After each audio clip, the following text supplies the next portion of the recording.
Hanazawa is a Japanese heavy cruiser, and one of those tier 10s that everyone assumes are obsolete due to their age, until they get shafted by one.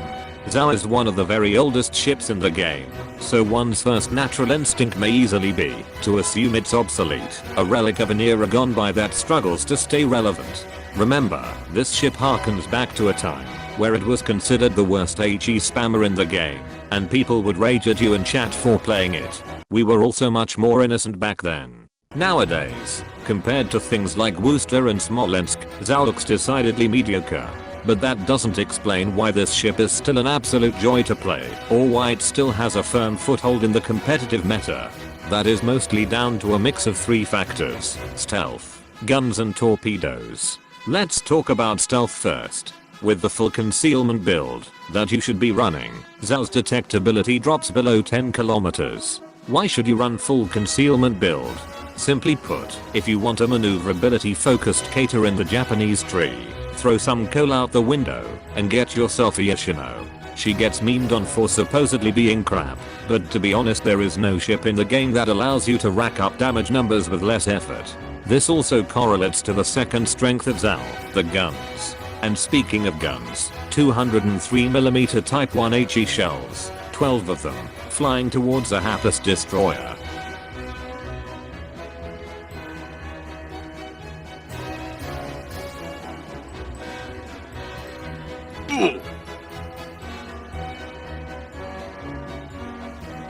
Finish him!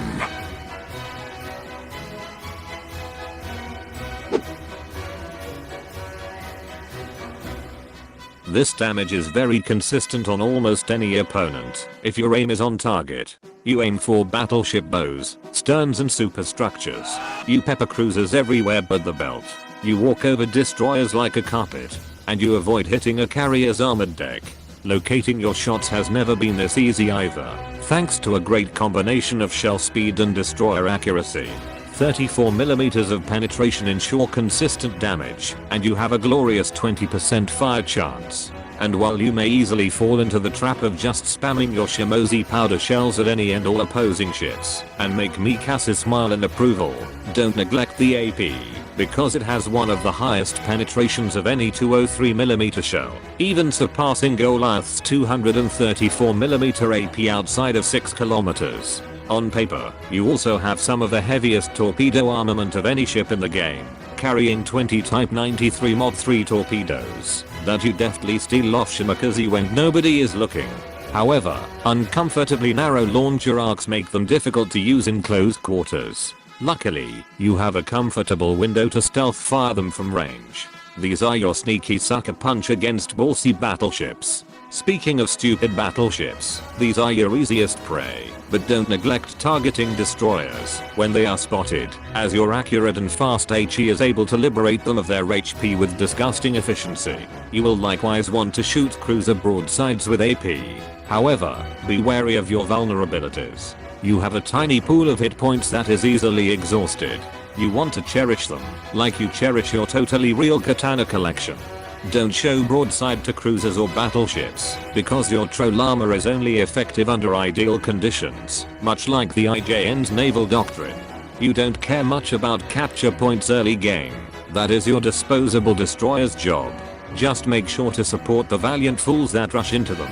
You angle away before shooting, and actively dodge return fire. You engage targets of opportunity, while slowly working down battleships. Only once most ships are sunk, and eyes turn towards the survivors will you be able to be proactive.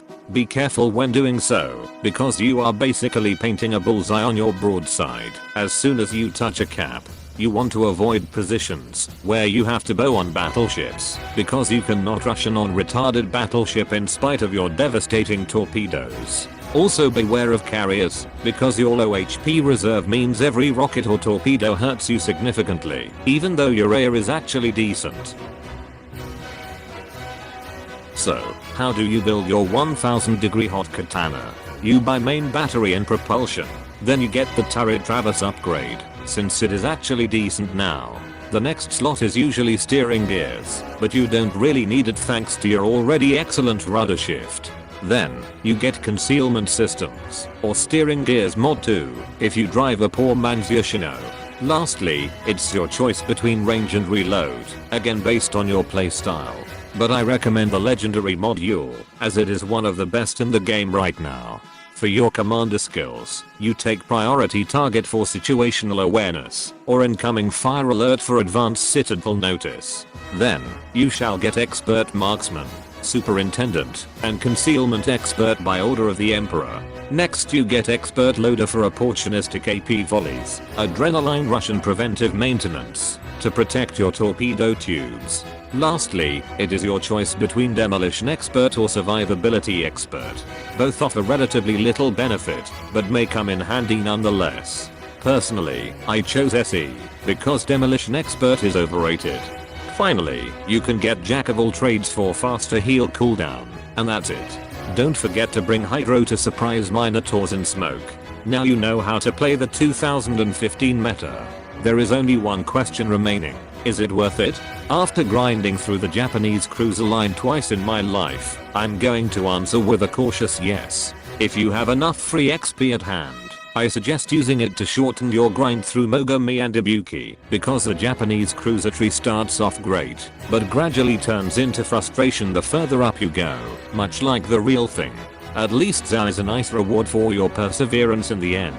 Now go out there and spread your burning love just like the old girl showed you. With this final reference, I shall see myself out.